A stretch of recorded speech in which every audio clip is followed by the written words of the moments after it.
Risking lashings, she would go to their small encampment where she and they sat in each other's contradictions, the straggle of Caribs moving reluctantly toward memory, Marie Ursule willingly.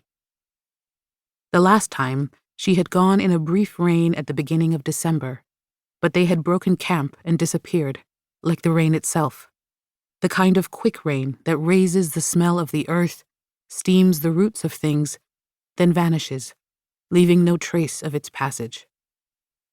Their fire, smoldering from the rain, was almost imperceptible. Perhaps she should have left with them. Perhaps. Hiding supplies in dugouts here and there, Marie Ursule collected urara as patiently as she had worn the iron ring around her ankle. She collected it like a lover collecting sorrows and believed hurts, faithfully. Marie Ursule woke up this morning knowing what morning it was. Her flesh felt heavy. She could not get it off the board. It was as if her body was tied taut across the woodhouse like a hammock.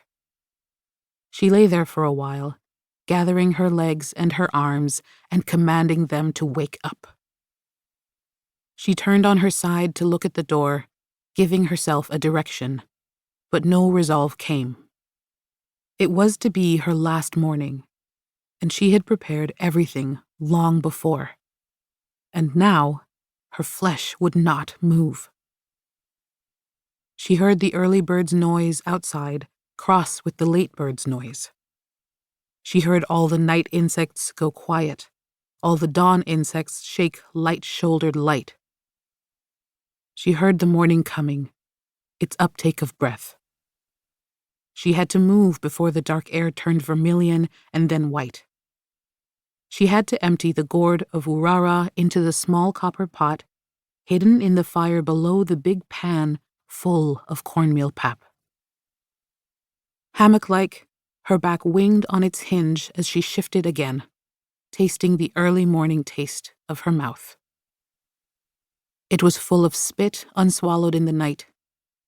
If nothing else, to stir her, she must empty her mouth of bile. She felt her fingers in the dark, swollen and stiff as the rest of her, and started at the numbness in her feet.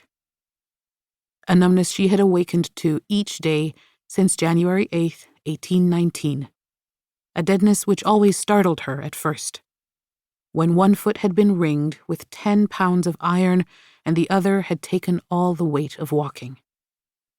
Now both were numb, the one in sympathy with the other. This was her second morning to boil the cornmeal. She had taken this task to be near the fire, to be seen cooking the cornmeal, so that she might also warm the tar of urara she had collected. Marie Ursule turned again. The reluctance of her body recalled the sentence she'd been given on January 8th, 1819. 2 years with her leg in an iron ring and 39 lashes. That was her sentence. And Marcel Dauphine next to her, sentenced to work in chains for life. 2 years now, 2 years and more.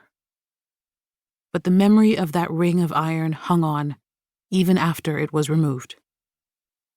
A ghost of pain around her ankle. An impression.